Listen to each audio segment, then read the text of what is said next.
Hey guys, how are you all. मेरा नाम है रवनदीप सिंह। स्वागत है आपका मेरे चैनल एएफएलएम के अंदर। एंड गाइस, आज हम अपना नया चैप्टर स्टार्ट करने जा रहे हैं, that is MOA AOA and its alterations. अगर मैं इस चैप्टर की बात करूं आप लोगों से, तो पेपर में जितना इंपॉर्टेंट है सो तो है, 5-7 नंबर का, कभी कभार 8 नंबर का भी आ जाता है, वो तो है। लेकिन समझने वाली चीज इसके अंदर खासियत पता है क्या है इस चैप्टर की, कि प्रैक्टिकल लाइफ में इसकी बहुत ज्यादा रेलेवेंस है, बहुत ज्यादा यूज होता है। कोई भी कंपनी बनानी है तो आपको पता है एमओए के बिना नहीं बन सकती। आपने मेरे से इनकॉर्पोरेशन वाला चैप्टर पढ़ी लिया है। अब मैं जरा बताता हूँ इसके बारे में। थोड़ा बहुत तुम लोगों को इसके बारे में वैसे ही पता है तुम्हारे को एमओए क्या होता है, लेकिन स्टिल मैं बताऊंगा और तुम्हें प्रैक्टिकली दिखाऊंगा भी कैसे होते हैं एमओए, कैसे दिखते हैं, सब उसके ऊपर बारे में बात करेंगे। तो अगर मैं तुम्हारे से बात करूं तो बेसिक बेसिक बात करते हैं पहले, फिर बुक से पढ़ेंगे। अभी तुम्हें बुक से पढ़वा ही नहीं रहा। MOA AOA, MOA stands for memorandum of association,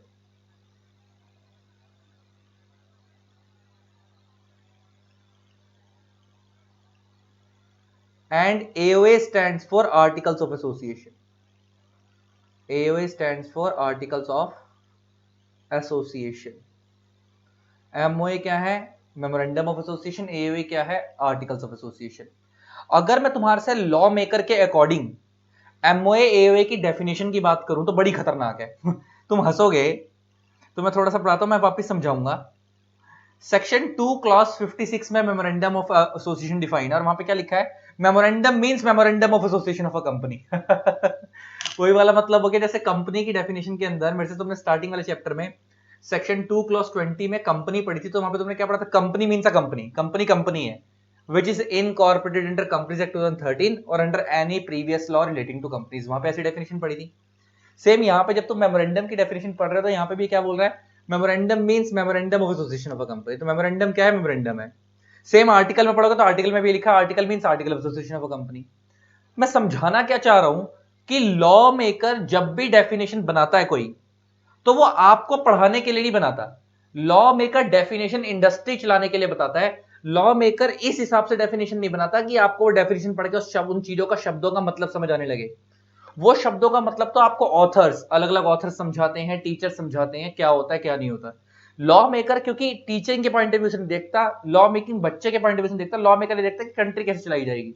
और कंट्री चलाने वाले कौन है? Professional, CA, CS, CMA, advocates, ये लोग इंडस्ट्री चला रहे हैं, कंट्री चला रहे हैं, प्रोफेशनल्स। तो लॉ मेकर ये प्रिज्यूम करके चलता है कि उनको तो इन टर्मिनोलॉजीज की समझ होगी। इसलिए लॉ मेकर कभी भी डेफिनेशन ऐसे नहीं बनाता कि वो एक सेल्फ एक्सप्लेनेटरी टाइप लगे, आपको समझ आ जाए। लेकिन अब लॉ मेकर ने तो नहीं समझाया, लेकिन हमें तो समझाना पड़ेगा ना। हमारे तो बच्चे हैं, उनको तो बेचारों को तो नहीं पता, नन्हे नन्हे मुन्ने मुन्ने बच्चे हैं हमारे, उनको तो कुछ नहीं पता कि एमओए क्या होता है। तो अब मैं बिल्कुल जीरो लेवल से चल रहा हूँ, ग्राउंड लेवल से, कि तुम्हें कुछ नहीं पता। तो अगर मैं अब तुमसे बात करूं, बड़े ध्यान से सुनना। MOA stand for memorandum of association, AOA stand for article of association. ये तो इसकी फुल फॉर्म हो गई। एमओए होते क्या है? एमओए होते हैं external rules and regulations of the company. External rules and regulations of the company.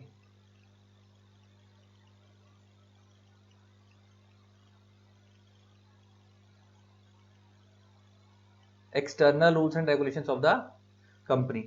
And AOA क्या होते हैं? Internal rules and regulations of the company. वो एक्सटर्नल रूल्स हैं, internal rules and regulations of the company.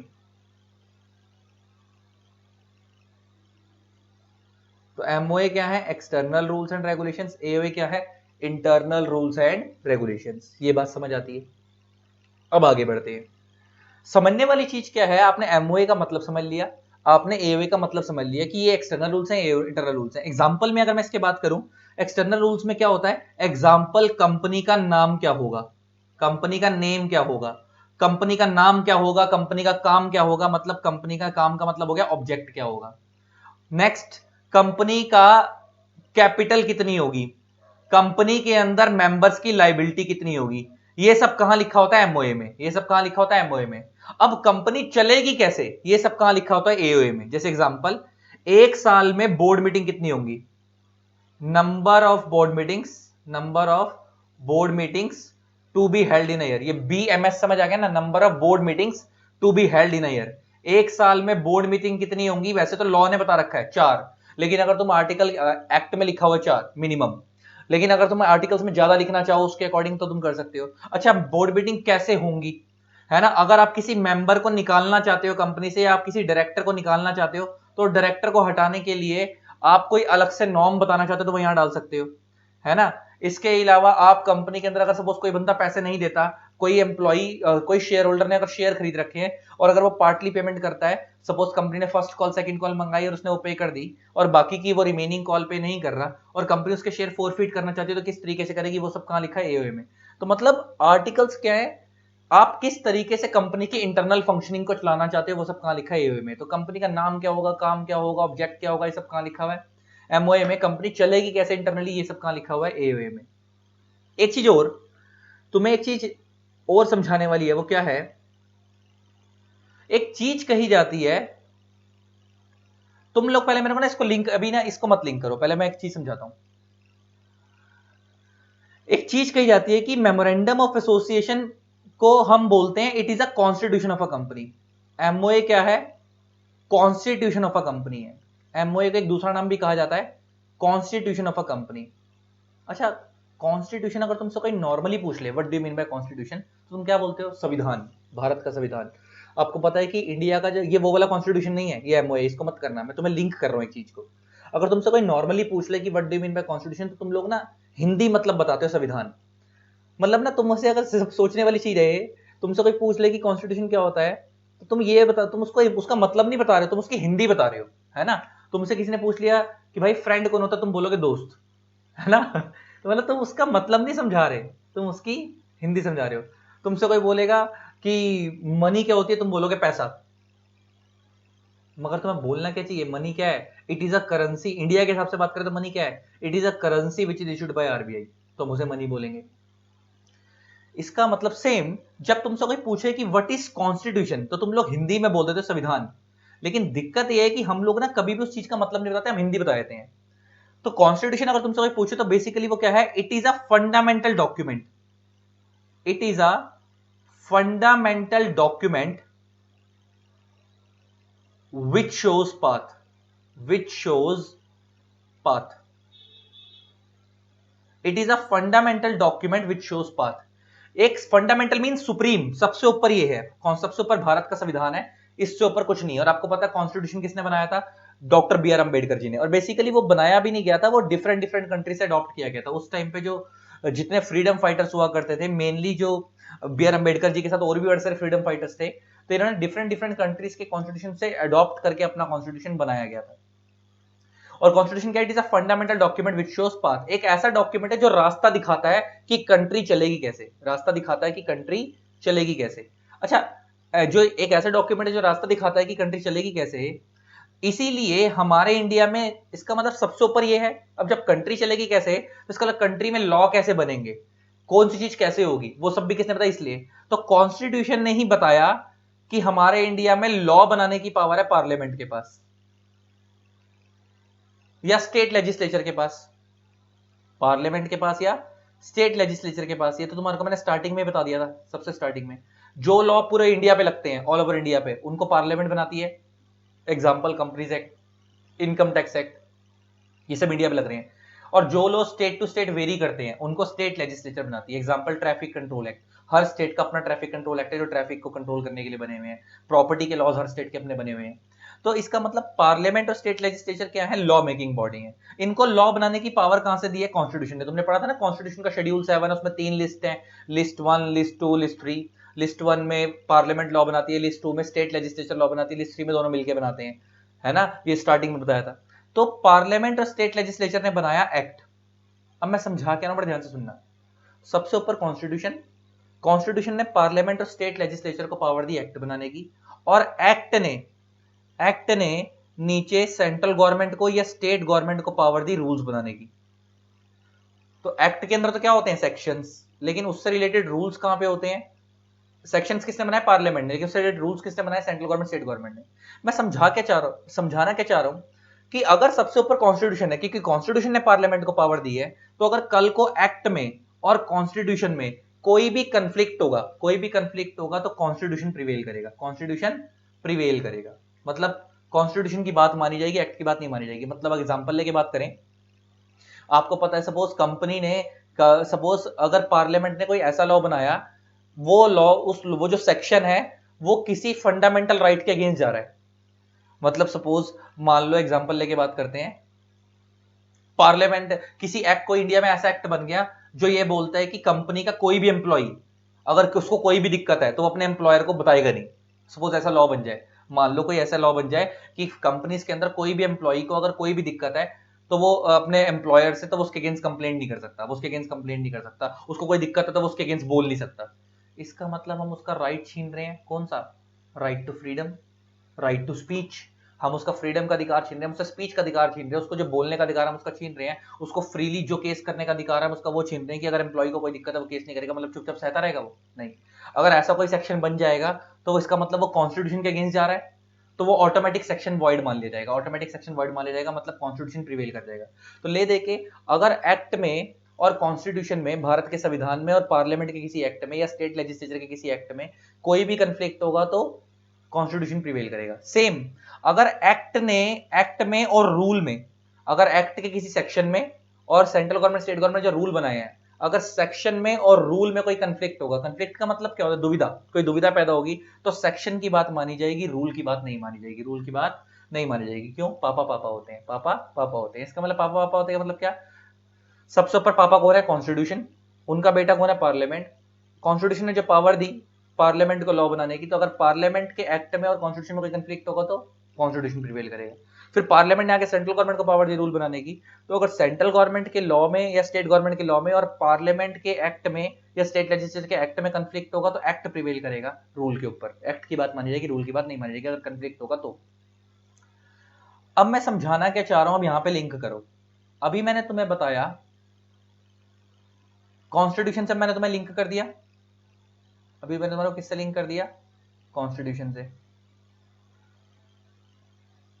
कि सबसे ऊपर कौन है? यहां पे वापस सब साफ साफ बनाते हैं। कॉन्स्टिट्यूशन, देन इसके नीचे एक्ट, देन इसके नीचे रूल्स। ऐसा हो गया। कॉन्स्टिट्यूशन एक्ट में कंफ्लिक्ट होगा, कॉन्स्टिट्यूशन प्रिवेल करेगा। एक्ट रूल में कंफ्लिक्ट होगा तो एक्ट प्रिवेल करेगा। सेम अब मैं क्या बता रहा हूं कि MOA is a constitution of a company. जिस तरीके से ये वाला कॉन्स्टिट्यूशन जो भारत का संविधान है ये बताता है कि कंट्री कैसे चलेगी, कंट्री में क्या होगा, लॉ कैसे बनेगा, कंट्री में लोग क्या करेंगे क्या नहीं करेंगे, किसके पास क्या अधिकार है क्या अधिकार नहीं है, किसकी क्या ड्यूटी है, वो सब का लिखे कॉन्स्टिट्यूशन में। सिमिलरली कंपनी का नाम क्या होगा, एमओए क्या होगा। कंपनी जैसे ये बताता है, ये वाला कॉन्स्टिट्यूशन बताता है कि कंट्री कैसे चलेगी, एमओए बताता है कंपनी कैसे चलेगी। और एमओए बताता है कंपनी कैसे चलेगी, इसका मतलब एमओए कॉन्स्टिट्यूशन है और कॉन्स्टिट्यूशन का मतलब क्या होता है? सुप्रीम डॉक्यूमेंट, मतलब सबसे ऊपर। तो इसका मतलब एमओए ऊपर है और एओए नीचे है, एओए नीचे है। तो इसका मतलब मैं कह सकता हूं MOA is a superior document, MOA is a superior document, क्योंकि ये कंपनी का कॉन्स्टिट्यूशन बनाया था। जैसे वैसा वाला कॉन्स्टिट्यूशन जो नॉर्मल कॉन्स्टिट्यूशन है, ये बताता है कंट्री कैसे चलेगी, एमओए बताता है कंपनी कैसे चलेगी। इसका मतलब ये कंपनी का कॉन्स्टिट्यूशन है तो ये सुपीरियर डॉक्यूमेंट है। चलेगी कैसे पूरी कंपनी, उसका नाम क्या होगा, उसका काम क्या होगा, वो सब कहां लिखा होता है? एमओए में। और वो मतलब पूरा, मतलब पूरी पूरी कंपनी मेनली कैसे चलेगी। लेकिन अगर उसकी इंटरनल फंक्शनिंग की बात करें, इंटरनल फंक्शनिंग कैसे चलेगी, वो कौन बताता है? एओए। वो कौन बताता है? एओए। मतलब जैसे काम, कंपनी गारमेंट्स का काम करेगी, वो तो कहां लिख दिया? एमओए में। मतलब पूरी कंपनी का मेन काम क्या होगा गारमेंट्स का, वो काम एमओए में लिख दिया। लेकिन वो गारमेंट्स के काम में डीलिंग कैसे होगी, किस कस्टमर से डीलिंग करनी है किससे नहीं, कैश में माल बेचना है या नहीं बेचना, क्रेडिट में बेचना, वो सब रूल्स कहां लिखोगे? एओए में। तो इसका मतलब एओए क्या है? इंटरनल रूल्स हैं। और अगर सपोज एमओए ही ना होता, अगर एमओए ही ना होता तो एओए बनता नहीं, बन सकता था। तुम खुद सोचो, एमओए में ऑब्जेक्ट डिसाइड होता है कि कंपनी काम क्या करेगी। अगर तुम एमओए ही नहीं बनाओगे तो ऑब्जेक्ट डिसाइड नहीं होगा, और अगर ऑब्जेक्ट डिसाइड नहीं होगा तो फिर कंपनी उससे रिलेटेड रूल्स कैसे बनाएगी? तुम पहले धंधा डिसाइड करोगे, धंधा क्या करना, उसके बाद तो रूल बनाओगे। मतलब मेरा एक सपना है कि मैंने शोरूम खोलना है कार का, तो पहले मैं कार का शोरूम खोलूंगा, बिजनेस खोलूंगा, उसके बाद मैं सोचूंगा ना किस एम्प्लॉय को रखना है किसको नहीं रखना, और वर्किंग आवर्स क्या रहेंगे, वो सब तो बात की बात है। लेकिन अगर मैंने धंधा ही नहीं खोला तो फिर आगे की बात तो बात ही खत्म हो गई। तो सेम एमओए जब बनाओगे तभी तो धंधा डिसाइड होगा कि आपका काम क्या है, और जब तक वही नहीं डिसाइड होगा तब तक एओए कैसे बना लोगे? ये बात समझ आती है? इसका वाला एमओए सुपीरियर डॉक्यूमेंट है, ये नहीं बनेगा तो एओए नहीं बनेगा। और एओए एक सबऑर्डिनेट डॉक्यूमेंट है। एओए क्या है? सबऑर्डिनेट। सबऑर्डिनेट का मतलब क्या होता है? जो एमओए से नीचे है, एमओए से नीचे है। इसका मतलब अगर एमओए कंपनी का कॉन्स्टिट्यूशन है और एओए सबऑर्डिनेट डॉक्यूमेंट और एमओए सुपीरियर डॉक्यूमेंट है, तो अगर एमओए और एओए में कंफ्लिक्ट होगा तो कौन प्रिवेल करेगा? अगर एमओए और एओए में कंफ्लिक्ट होगा तो कौन प्रिवेल करेगा? एमओए, क्योंकि एमओए कंपनी का कॉन्स्टिट्यूशन है। ये बात समझ आती है? अब आगे देखते हैं। तो इसका मतलब एक नोट डाल लो, एक नोट डाल लो। वो नोट क्या है? whenever there is any conflict, or we can say inconsistency,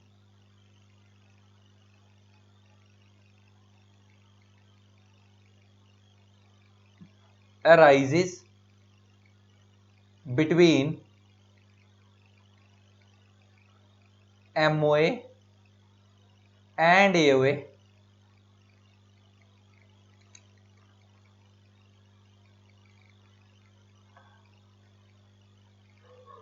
then MOA will prevail over AOA. Then MOA will prevail. Prevail का मतलब है ओवरराइड ओवर एओए। तो इसका मतलब whenever there is any conflict arises between MOA and AOA, then MOA will prevail over AOA। ये बात तो समझ आ गई कि MOA AOA में कभी भी conflict होगा तो MOA प्रिवेल करेगा AOA के ऊपर। अब तुम्हें ना प्रैक्टिकल लाइफ में MOA क्या होता है मैं वो भी दिखा दूंगा, लेकिन पहले थोड़ा सा ऊपर पढ़ लेते हैं MOA के बारे में, फिर थोड़ा और आएंगे। The memorandum and article of association of a company are the most important document for the formation of a company। Company इसके बिना बनेगी नहीं। तुमने मेरे से देखा था इसका फॉर्म कौन सा जाता है? तुम्हें पता है आज के डेट में कंपनी स्पाइस प्लस से बनती है। पहले स्पाइस से बना करती है, वो स्पाइस प्लस से बनती है। और तुम्हें मैंने स्पाइस प्लस की फुल फॉर्म, स्पाइस की फुल फॉर्म बताई थी। स्पाइस क्या है? आज के डेट में कंपनी किससे बनती है? स्पाइस प्लस से। और स्पाइस क्या है? ये ई छोटा लगाते हैं वो लोग डिजाइन के लिए। स्पाइस की फुल फॉर्म क्या है? Simplified pro forma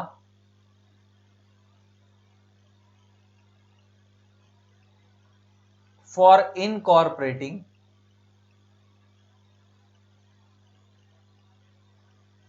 company electronically.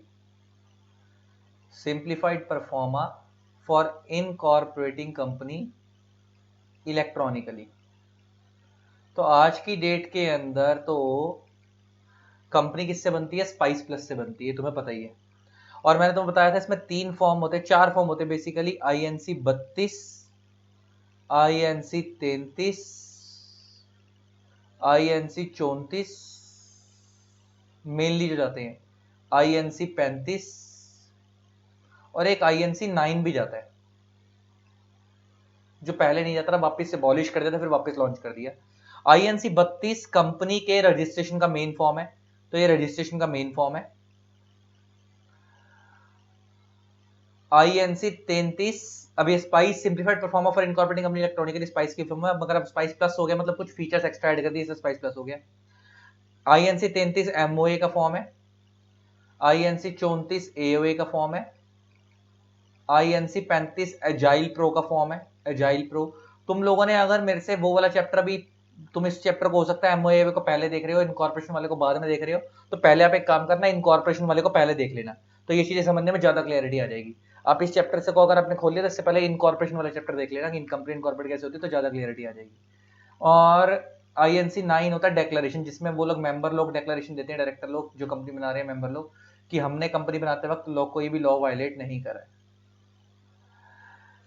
तो अब मैं तुमसे बात क्या कर रहा हूं, जरा देखो। तो ये फॉर्म जाते हैं, तो अभी तुम्हारे को INC 32 कैसा होता है, 32 कह रहा सॉरी 33 34 तुम्हारे को मेन MOA दिखाने, वो कैसे होते दिखाऊंगा अभी हम पढ़ के नहीं, इधर देखो। The memorandum and article of association of the company are most important documents for the formation of a company. Obvious सी बात है, अगर तुम कंपनी के इंटरनल और एक्सटर्नल रूल ही डिसाइड नहीं करोगे तो कंपनी कैसे बनेगी आगे। And for its functioning thereafter, the memorandum of association of a company contains the name, situation of registered office, object clause, capital clause, liability clause. मतलब कह रहा है MOA में क्लॉजेज होते हैं, है ना। और the articles are its bylaws. Bylaws का मतलब क्या होता है, इंटरनल रूल्स एंड रेगुलेशंस। तो एमओए कंपनी के एक्सटर्नल रूल्स एंड रेगुलेशंस है, आर्टिकल्स कंपनी के इंटरनल रूल्स एंड रेगुलेशंस है that govern the management and internal affairs and conduct of business. आ गई बात। तुमने नाम डिसाइड कर लिया, काम डिसाइड कर लिया एमओए में, अब कंपनी में इंटरनली चलाओगे कैसे, वो सब कहां लिखा है एओए में। ये लाइन बड़ी इंपॉर्टेंट है। Both the documents are required to be registered with the registrar of the company at the stage of incorporation of the company. जब कंपनी बनाते हो तो तुम्हारे को मैंने बताया था, दिखाया भी था कि एमओए के साथ मतलब आईएनसी 32 के 33 34 सारे लग के जाते हैं। इसका मतलब यहां से एक चीज सीख निकल के आई कि कंपनी बिना एमओए के बन ही नहीं सकती। इन दोनों को भी कंपनी के फॉर्म के साथ ही रजिस्टर कराना मैंडेटरी है, तभी कंपनी कंप्लीट रजिस्टर मानी जाएगी। पेपर में एक बार क्वेश्चन आया था तुम्हारे 2 नंबर का या 1 नंबर नहीं 2 नंबर का आया था शॉर्ट नोट कि whether it is mandatory to register the MOA and A of a company. तो आंसर में क्या लिखोगे, yes it is mandatory to register the MOA and A of a company, क्योंकि उसके बिना कंपनी बन ही नहीं सकती। कंपनी बनते के टाइम पे फॉर्म साथ में ही जाते हैं। अब आता है मेमोरेंडम ऑफ एसोसिएशन की डेफिनेशन देखेंगे। तो मेमोरेंडम ऑफ एसोसिएशन क्या बोलता है, देखो द मेमोरेंडम। अच्छा, एमओए और एओए में पहले कौन बनता होगा, वैसे तो दोनों इकट्ठे ही फाइल होते हैं आरओसी को, लेकिन अगर तुमसे कोई पूछे कि एमओए और एओए में पहले कौन बनता है, तो एमओए बनता है। पहले कंपनी का नाम डिसाइड करोगे, काम डिसाइड करोगे, तब तो उसका आगे डिसाइड करोगे कि कंपनी इंटरनली चलेगी कैसे। तो पहले फर्स्ट स्टेप एमओए होता है, सेकंड स्टेप एओए होता है। तो the memorandum of association is a document which sets out the constitution of a company. आ गई बात। एमओए एक ऐसा डॉक्यूमेंट है जो कंपनी का कॉन्स्टिट्यूशन होता है। कॉन्स्टिट्यूशन मतलब क्या, it is a document which shows path आगे and is there for the foundation on which the structure of company is build. Foundation means नींव। जैसे घर बनाते हैं तो घर में नीचे नींव लगते हैं, नींव रखते हैं ना, ईंटें लगा के पूरी प्रॉपर नींव बनाते हैं ताकि घर नीचे से जड़ मजबूत रहेगी तो ऊपर वो। तो सेम वो कह रहा है कि एमओए भी एक कंपनी के किस्म से नींव है जिसके ऊपर कंपनी पूरी बनाई जाती है। पहले तुम नाम डिसाइड करो, एरिया डिसाइड करो, है ना, कहाँ बनानी है, किस जगह बनानी है, नाम क्या होगा, उसके बाद वो किस तरीके से चलेगी वो सब कहाँ लिखा है, एओए में। It defines the scope of the companies activity and it's relation with the outside world. ये लाइन बड़ी इंपॉर्टेंट है। अच्छा, एक चीज समझना, एक चीज बड़ी इंपॉर्टेंट है। एक चीज कही जाती है, एक चीज कही जाती है, वो चीज क्या कही जाती है मैं तुम्हें बताता हूं। एक चीज कही जाती है कि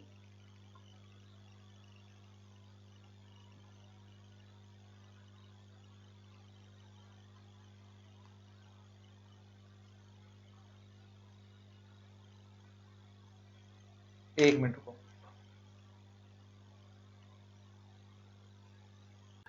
तो गाइज अब देखो, एक चीज कही जाती है, वो क्या कही जाती है कि MOA defines as well as confines. MOA defines as well as confines. अब इसका मतलब क्या है समझो। कन्फाइंस का मतलब होता है रोक लगाना, रोक लगाना। डिफाइंस का मतलब होता है कि आपने बताया कि आप क्या करोगे। अच्छी चीज समझना। सपोज मैंने अपने ऑब्जेक्ट में लिखा कि हम काम करेंगे to carry on the business of, एक मिनट, मैंने अपनी कंपनी के ऑब्जेक्ट क्लॉज, मैंने तुम्हें बताया ना कि एमओए में क्लॉजेज होते हैं टू कैरी ऑन द, तुम्हारे ना एमओए में 6 क्लॉजेज होते हैं mainly, name clause, object clause. मैं सीक्वेंस में नहीं लिख रहा, इनका सीक्वेंस भी होता है, अभी तो मैं ऊपर नीचे लिख रहा हूं। Registered office close,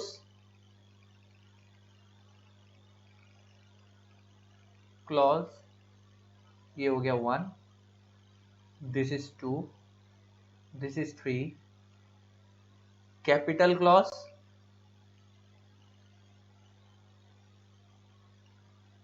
liability clause,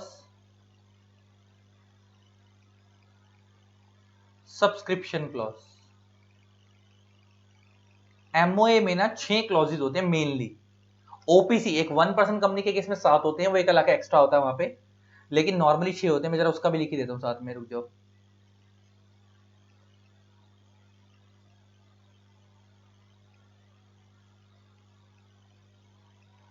एक साथ और होता है succession clause.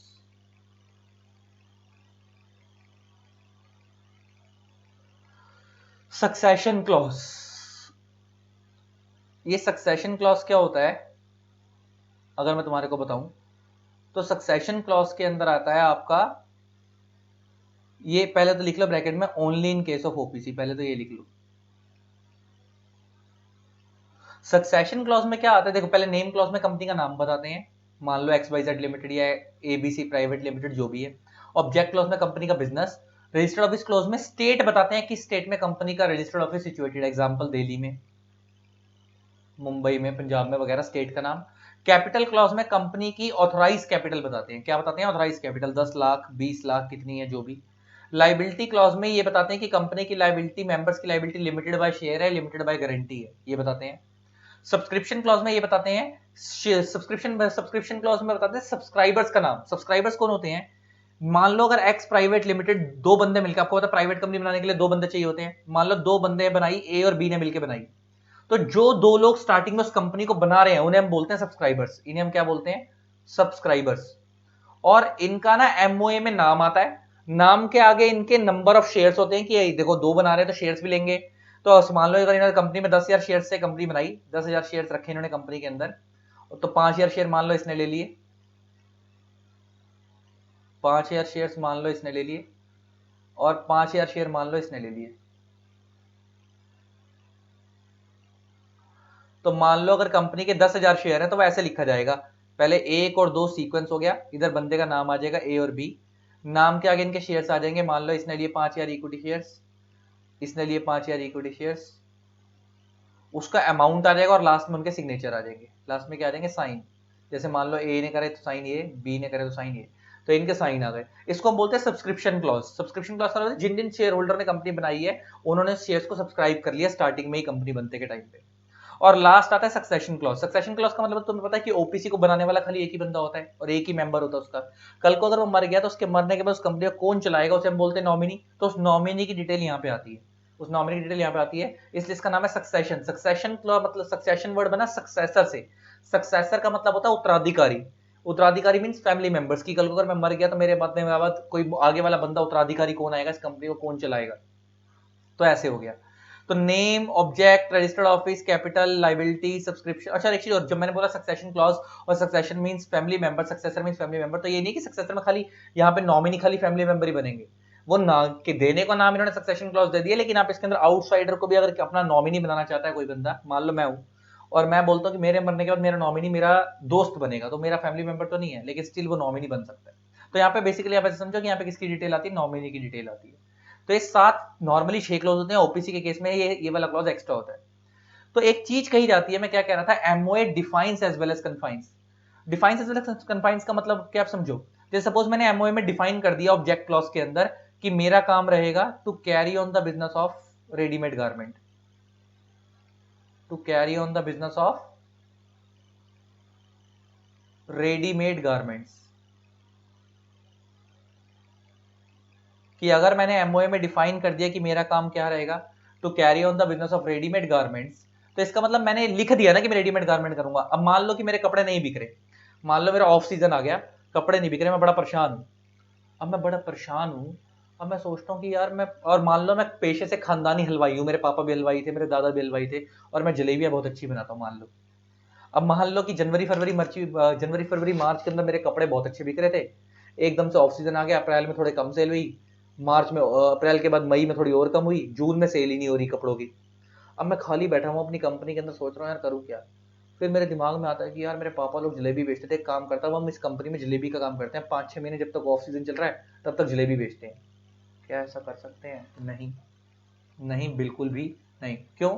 MOA defines as well as confines. एक बार जब मैंने डिफाइन कर दिया कि मैं ये काम करूंगा, तो इसका मतलब ये ऑटोमेटिक रोक भी तो लग गई, इसका उल्टा हो गया कि मैं इसके अलावा और कोई काम नहीं करूंगा। जब मैंने लिख दिया कि मेरा मेन काम क्या है, रेडीमेड गारमेंट का, तो इसके अलावा मैं और कोई काम नहीं कर सकता, तो ऑटोमेटिक कन्फाइन हो गया, ऑटोमेटिक कन्फाइन हो गया कि अब मैं जलेबी विलेबी ये सब फालतू के काम नहीं कर सकता। मैंने एक बार जो डिफाइन कर दिया कि मैं काम करूंगा, तो ऑटोमेटिक इंप्लाइड है कि मैं दूसरी चीज नहीं कर सकता। जो मैंने डिफाइन कर दिया मैं खाली वही काम कर सकता हूँ। इसलिए कही जाती है कि MOA defines as well as confines, कि एक बार जब मैं डिफाइन कर दिया ये काम करोगे, इसके अलावा और कोई काम नहीं कर सकता, क्योंकि आपने खुद ही ऑटोमेटिक रोक लग गई जब आपने लिख दिया to carry on the business of readymade garment. इसका तुमने एमओए में बता दिया कि तुम ये काम करोगे, इसका ऑटोमेटिक जब ये करोगे तो इसके अलावा अगर आप कोई भी काम करोगे तो वो वाइड है, क्योंकि उसकी पावर आपके एमओए में है ही नहीं। ये बात समझ आती है? इसीलिए ना जब भी कोई बंदा हमारे पास कंपनी बनवाने आता है ना, हम ना ऑब्जेक्ट का क्लॉज ना हमेशा वाइडर रखते हैं। जैसे वाइडर रखते हैं, जैसे तुम्हें प्रैक्टिकल बताता हूँ वाइडर कैसे रखते हैं। मान लो कि कोई बंदा मेरे पास आया और वो बंदा मेरे को कहता है, मान लो कोई बंदा मेरे पास आया और वो बंदा मेरे को कहता है कि भाई मेरे को एक कंपनी बनानी है और उस कंपनी का काम जो होगा ना वो बेसिकली ना वॉचेस बेचने का होगा। अब क्या होगा, अगर मैंने एमओए के अंदर पहले से ही लिख दिया कि कंपनी वॉचेस बेचेगी, तो इसका मतलब अगर कल को ये कंपनी शूज भी बेचना चाहती है तो ये डायरेक्टली तो बेच नहीं सकती क्योंकि उसकी एमओए में पावर नहीं है। तो इनको एमओए को ऑल्टर करना पड़ेगा। तो इनको क्या करना पड़ेगा, एमओए को ऑल्टर करना पड़ेगा। सेम अगर कल को फिर कंपनी का और मूड बदलता है, कंपनी कहती है कि मेरे को रेडीमेड गारमेंट्स भी बेचने हैं, तो फिर एक और दिक्कत आएगी। क्या, एक और दिक्कत भी आएगी क्या, कि उनको फिर एमओए ऑल्टर करना पड़ेगा, क्योंकि अब उन्होंने एमओए में खाली दो ही चीज लिख रखी है कि हम क्या बेचेंगे, वॉचेस बेचेंगे, शूज बेचेंगे।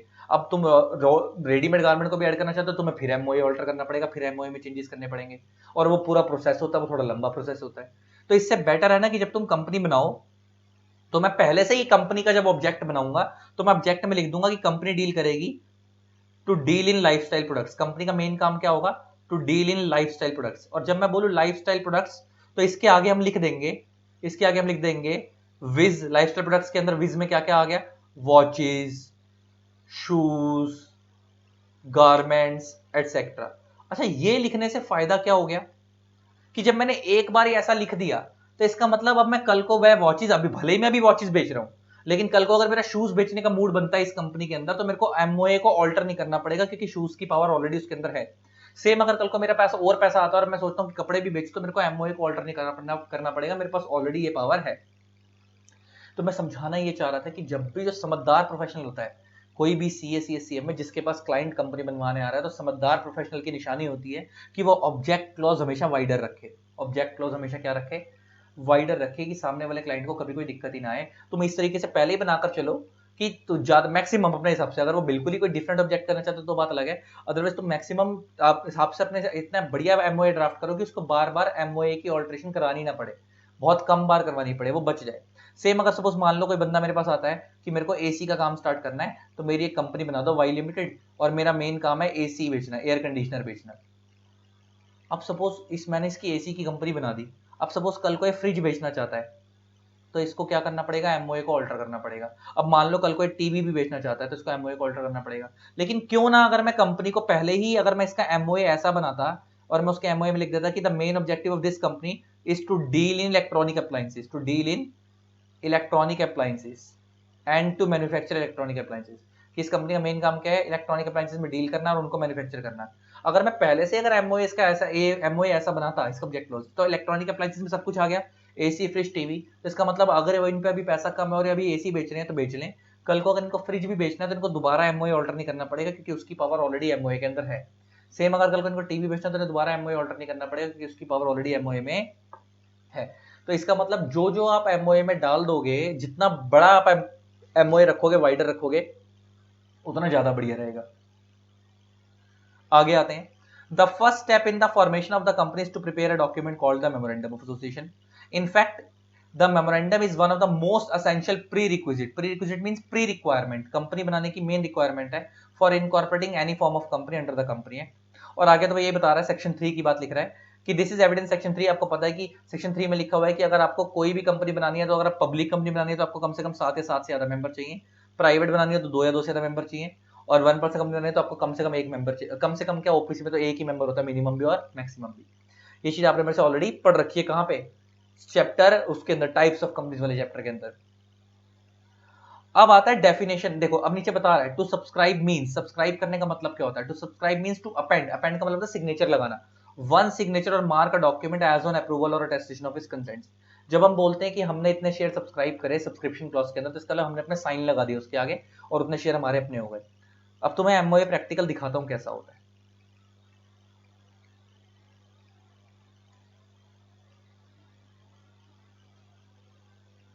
ये रहा एमओए, मैं स्पाइस एमओए, ये ना पुराना फॉर्म दिखा रहा हूँ, मतलब फॉर्म आज भी आईएनसी 33 ही आता है, लेकिन अब ये स्पाइस प्लस हो गया ना, मैं तुम्हें पुराना दिखा रहा हूँ क्योंकि नया वाला ना लोड होने में टाइम थोड़ा ज्यादा लेता था।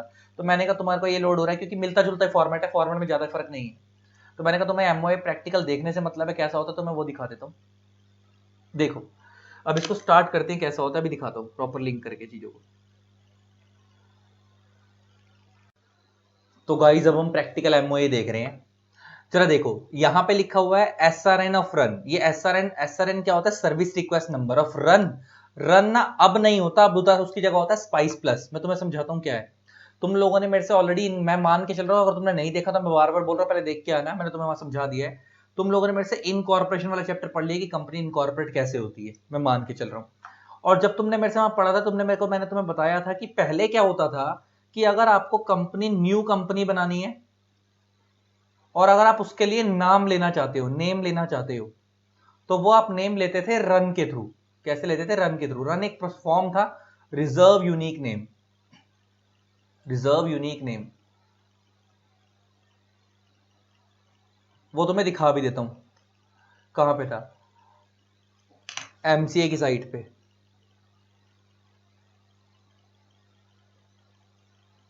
मिनिस्ट्री ऑफ कॉर्पोरेट अफेयर्स की साइट पे गए,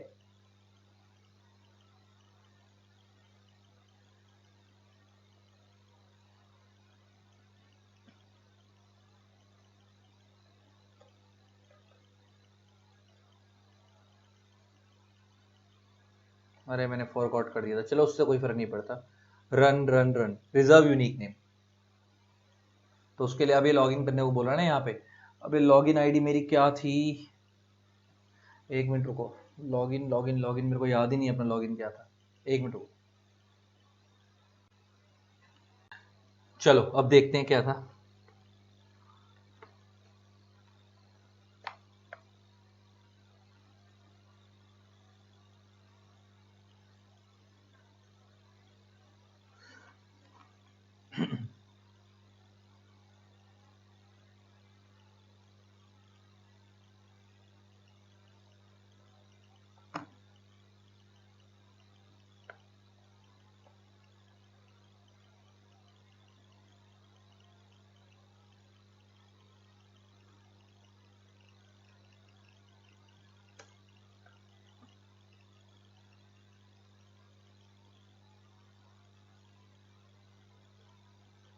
हो गया मेरे हिसाब से लॉगिन तो।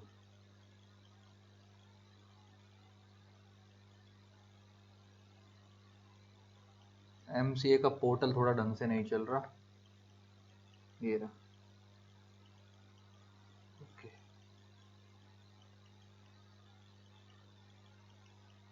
ये देखो, तो मैं फर्क समझाता हूं क्या होता है।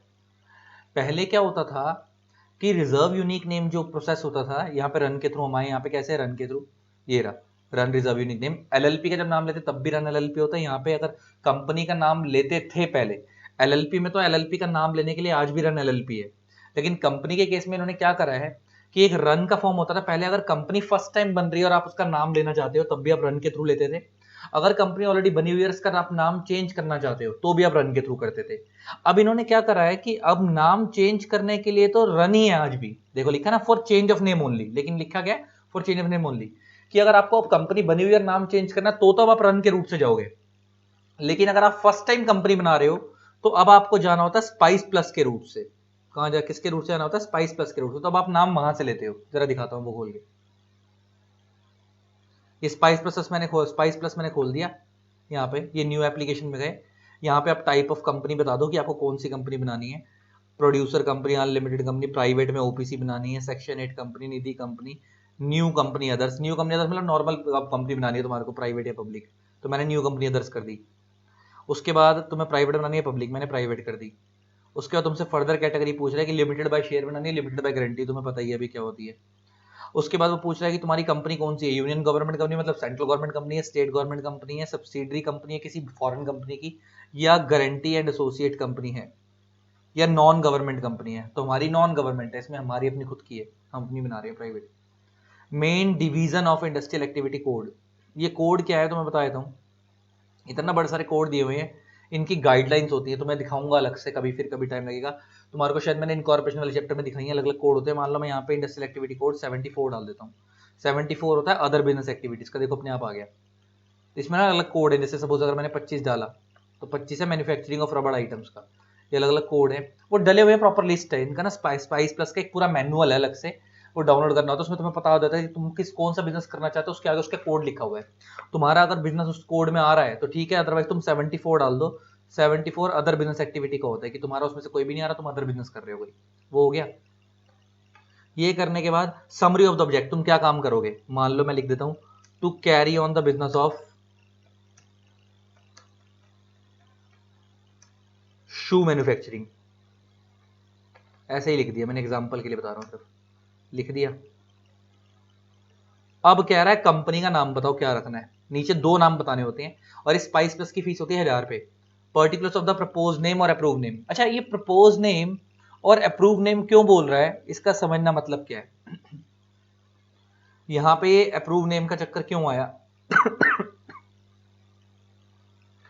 इसमें क्या दिक्कत होती है कि ये ना स्पाइस प्लस के ना दो पार्ट है, पार्ट ए पार्ट बी, अभी तुम आगे भी देखोगे।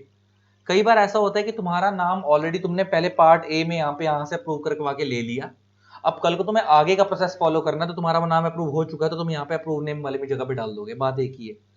तो प्रपोज नेम और अप्रूव नेम यहाँ पे इसलिए वर्ड आ रहा है कि आप फर्स्ट टाइम नाम ले रहे हो तो भी स्पाइस प्लस से आओगे, नाम अप्रूव हो गया और तुम्हें आगे का प्रोसेस फॉलो करना भी कंपनी बनाने का, नाम प्रोसेस, क्योंकि एक बार नाम मिल गया तो फर्स्ट स्टेप है, उसके बाद आगे जाना है। तो अब वो तुम्हारा नाम अप्रूव हो गया, अब आगे तो बढ़ोगे, तो वो आगे आओगे।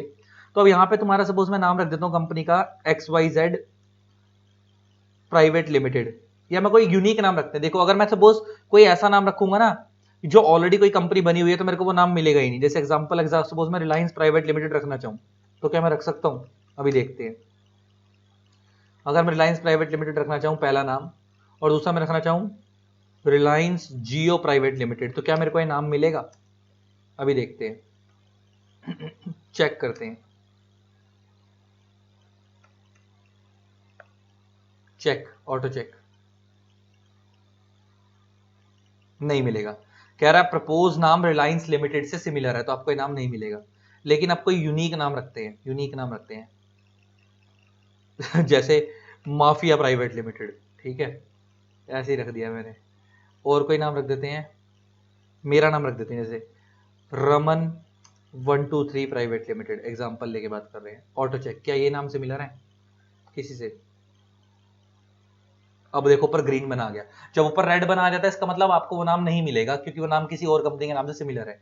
ग्रीन बना आ गया मतलब आप ये नाम अप्लाई कर सकते हो, आपको ये नाम मिल जाएगा। अब इसके बाद क्या होता है, इसको मैं अगर मैं सेव करूंगा और सेव करके अगर मैं आगे बढ़ूंगा, तो ये हो गया सब सेव। अब वो सेव करने के बाद मेरे को कह रहा है कि आप सबमिट करना चाहते हो या नहीं, तो मैंने कहा इसे मैं सबमिट कर दूं, चलो। तो सबमिट करने के बाद उसको पूछा है choose whether you want to proceed for incorporation, only submit the application for name reservation. देखो दो बातें होती हैं, मैंने तुम्हें अभी क्या बताया था कि स्पाइस प्लस के रूट से आप जब एक बार नाम लेकर कंपनी आगे बना सकते हो। देखो दो चीज होती है, लिखा ना प्रपोज नेम और अप्रूव नेम। एक होता है कि तुम कंपनी सिर्फ अभी स्पाइस प्लस से खाली नाम लेने आए हो, आगे का प्रोसेस बाद में फॉलो करोगे। एक होता है कि तुम स्पाइस प्लस में अभी नाम यहाँ पे डाल रहे हो और साथ में आगे भी बढ़ना चाहते हो, कंपनी भी हाथों हाथ बना के निकलोगे। क्योंकि ना स्पाइस प्लस में ना दो तरीके होते हैं, दो तरीके होते हैं। या तो आप अभी खाली नाम ले लो और नेम की फीस भर दो 1000 रुपए, स्पाइस प्लस की फीस है 1000 रुपए नेम लेने की, या तो वो भर दो। या दूसरा तरीका कि आप अभी 1000 रुपए फीस मत भरो, कंपनी अप्लाई कर दो, बनाकर सारे डॉक्यूमेंट लगा दो और कंपनी के जो प्रपोज दो नाम है वो अप्लाई कर दो। अगर कल को अगर आपकी कंपनी अप्रूव हो गई तो वो नाम ऑटोमेटिक अप्रूव हो जाएगा। लेकिन अगर कंपनी अप्रूव नहीं हुई तो नाम भी रिजेक्ट हो जाएगा। अब दिक्कत ये है, बहुत सारे लोग क्या करते हैं, इसलिए दिक्कत रिस्क नहीं लेते, वो क्या करते हैं पहले नाम को अप्रूव करवाते हैं, उसके बाद फिर वो आगे कंपनी बनाते हैं। उसका रीजन है, तुमको मैंने बताया था कि जब हम कंपनी बनाते हैं तो बहुत सारे डॉक्यूमेंट्स लगते हैं। अच्छा, जो डॉक्यूमेंट्स होते हैं कुछ हम हैंडमेड डॉक्यूमेंट्स भी बनाते हैं, तो जो डॉक्यूमेंट हैंडमेड बनाते हैं उसके ऊपर हम कंपनी का नाम डालते हैं। अब सपोज अगर हमारा नाम ऑलरेडी अप्रूव हो चुका है, तो हमने जो डॉक्यूमेंट बनाए जिनके ऊपर कंपनी का नाम लिखा है, कल को अगर हमारी वो कंपनी रिजेक्ट भी हो जाती है तो हमारे को फर्क नहीं पड़ेगा कि डॉक्यूमेंट दोबारा नहीं बनाने पड़ेंगे। अगर वो नाम हमारा रिजेक्ट हो जाता है, सपोज हमारे को एक नाम मिल गया और नाम मिलने के बाद सपोज हमने बड़े सारे डॉक्यूमेंट बनाए, हमने कंपनी बनाकर अप्लाई कर दी कि हमारा नाम तो अप्रूव हो ही चुका है, अब हमने कंपनी के लिए अप्लाई करा। सपोज कंपनी के किसी डॉक्यूमेंट में हमारी कोई कमी रह गई और आरओसी ने हमारी कंपनी रिजेक्ट कर दी कि अभी आपके डॉक्यूमेंट में ये कमी है, तो हम उस डॉक्यूमेंट को ठीक करके लगा देंगे। लेकिन सपोज अगर हमारा नाम ही पहले अप्रूव ना होता और हम फर्स्ट टाइम नाम हम सपोज स्पाइस प्लस के थ्रू ही कंपनी बनाते और हम ये कहते हैं कि नाम भी हम इसी के थ्रू ले रहे हैं, और कल को अगर सपोज नाम ही रिजेक्ट हो जाता, तो हमने जितने भी डॉक्यूमेंट्स बनाए थे वो सारे डॉक्यूमेंट दोबारा बनाने पड़ते, क्योंकि कंपनी का नाम अगर चेंज हो गया, क्योंकि आरओसी ने हमारा नाम रिजेक्ट कर दिया, अब हमारे को दूसरे नाम से अप्लाई करना पड़ेगा। अगर दूसरे नाम से अप्लाई करेंगे तो हमारे को फिर सारी चीजें भी चेंज करनी पड़ेंगी, सारे डॉक्यूमेंट भी दोबारा बनाने पड़ेंगे। इसलिए लोगों को ऐसा ना करना पड़े, तो कंपनी के साथ जो डॉक्यूमेंट एक्स्ट्रा लगाने होते हैं, ये सब डॉक्यूमेंट दोबारा ना बनाने पड़े, तो लोग क्या करते हैं पहले से ही कंपनी का नाम पहले 1000 रुपए की फीस देकर स्प्लाइस प्लस से पहले खाली नाम अप्रूव करवाते हैं, और जब एक बार नाम अप्रूव हो जाता है फिर उसके बाद वो आगे बढ़ते हैं। अभी जैसे यहाँ पे लिख रहा है कि आप खाली नेम रिजर्वेशन के लिए सबमिट करना चाहते हो या आप आगे बढ़ना चाहते हो। अगर मैं आगे बढ़ूंगा प्रोसीड फॉर इनकॉर्पोरेशन, तो उसके आगे क्या होगा, हो गया,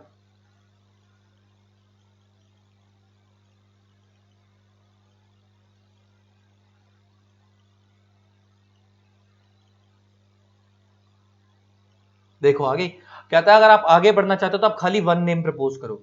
अगर आप खाली फर्स्ट देखो, क्योंकि कंपनी तो एक ही नाम से बनेगी ना, कह रहा है अगर आपको आगे बढ़ना है तो आप खाली एक नाम डालो, और अगर आपको खाली नाम लेना है तो आप दो नाम डालो। तो पहले मैं तुम्हारे को ये दिखा देता हूं। पहले अगर सपोज नाम लेना होता, खाली मेरे को नाम लेना हो, तो मैं क्या करूंगा, इसको सेव करूंगा, प्लस उसके बाद मैं यहाँ पे, अब वो कह रहा है कि अब आगे बढ़ने का मैंने क्लिक कर दिया था ना, तो अब मैं आगे के आगे बढ़ता हूँ, मैं आगे ही बढ़ता हूँ। लो submit, please do auto check. ये लो, क्या मेरा नाम किसी से मिला रहा है? नहीं। तो अब मैं आगे बढ़ सकता हूँ? यस। इसको सेव करते हैं, अब मैं आगे बढ़ूंगा, सबमिट, प्रोसीड फॉर इनकॉर्पोरेशन, आगे बढ़ रहे हैं। तो ये देखो, अब फॉर्म का पार्ट बी खुल के आ गया। अब ये फॉर्म का पार्ट बी खुल के आ गया। अगर सपोज मैं कंपनी हाथों हाथ, तुम्हें इससे एक चीज क्या सीखने को मिली कि अभी मेरी कोई पेमेंट नहीं हुई, अगर मैं खाली नाम वहीं पे डालकर, तो सिंगल नाम डालकर अगर मैं कंपनी बनाना चाहूं, तो अल्टीमेटली एक नाम के साथ अगर मैं फॉर्म अप्लाई कर दूं, तो नाम मेरा यहां पे भी मिल जाएगा। एक तरीका तो यह कि मैं कंपनी बनते के टाइम पे नाम अप्लाई करूं, एक तरीका क्या है कि मैं पहले नाम अलग से अप्रूव करवा लूं और उसके बाद फिर कंपनी बाद में बनाऊं, वो दूसरा तरीका है। ज्यादातर लोग क्या करते हैं, पहले नाम अलग से अप्रूव करवाते हैं, कंपनी बाद में बनाते हैं। तो अब तुम्हें मैं अगर दिखाऊं, तो वापस नीचे आए, तो अब मैं अगर खाली नाम लेना चाहूं तो तुम्हें दिखाते हैं। खाली नाम के लिए, ये तो तुम्हारे दूसरे रूट में आ गए कि हमने कंपनी बनानी है। अगर मैं अब खाली नाम लेना चाहूं तो वापस कैसे होगा, देखते हैं। अब सपोज मैं कहता हूं जी मेरे को खाली नाम लेना है, मेरे को कंपनी नहीं बनानी, मतलब मेरे को अभी कंपनी नहीं बनानी, अभी खाली नाम लेना है, तो कैसे होगा, जरा फटाफट देखो।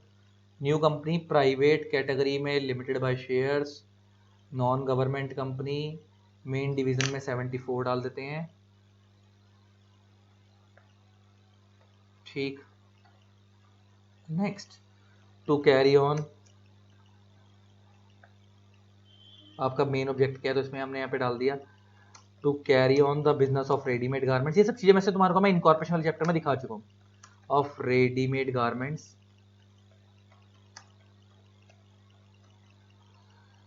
यह करने के बाद नाम डाला मैंने पहला माफिया प्राइवेट लिमिटेड, दूसरा डाला मैंने Ram 123 private limited, Ram 123 private limited कर दिया मैंने। अब इन्हें ऑटो चेक करेंगे, तो हमारे नाम किसी से भी सिमिलर नहीं है, तो हम आगे बढ़ सकते हैं। मैंने इसे सेव कर दिया। अब सेव करने के बाद अब मैं जरा आगे देखना, मैं सबमिट पे जाऊंगा, तो अब मैं देखना, अब मैं पहले हम यहाँ बढ़े थे प्रोसीड फॉर इनकॉर्पोरेशन पे, मैं आगे नहीं बढ़ रहा इनकॉर्पोरेशन के लिए। अब सपोज मैं यही सबमिट कर रहा हूँ कि नहीं मेरे को अभी खाली नाम रिजर्व कराना है, कंपनी अभी नहीं बनानी है, अभी खाली नाम लेना है, तो मैंने सबमिट करा फॉर नेम रिजर्वेशन, तो कॉलम खुल के आ जाएगा पेमेंट गेटवे का। अभी देखते हैं,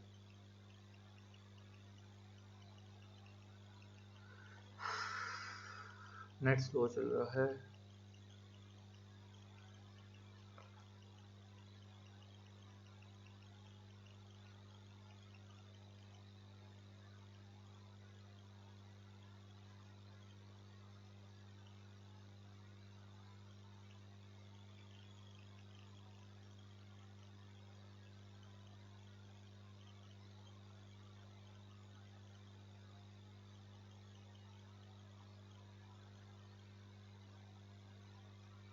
खुल गया, ये देखो फीस कितनी आ गई, 1000 रुपए। अब मैं पे नाउ करूंगा तो बस उसके बाद तो अब मेरा क्रेडिट कार्ड से मैं तुम्हें पैसे तो पे करके दिखाऊंगा नहीं, है ना।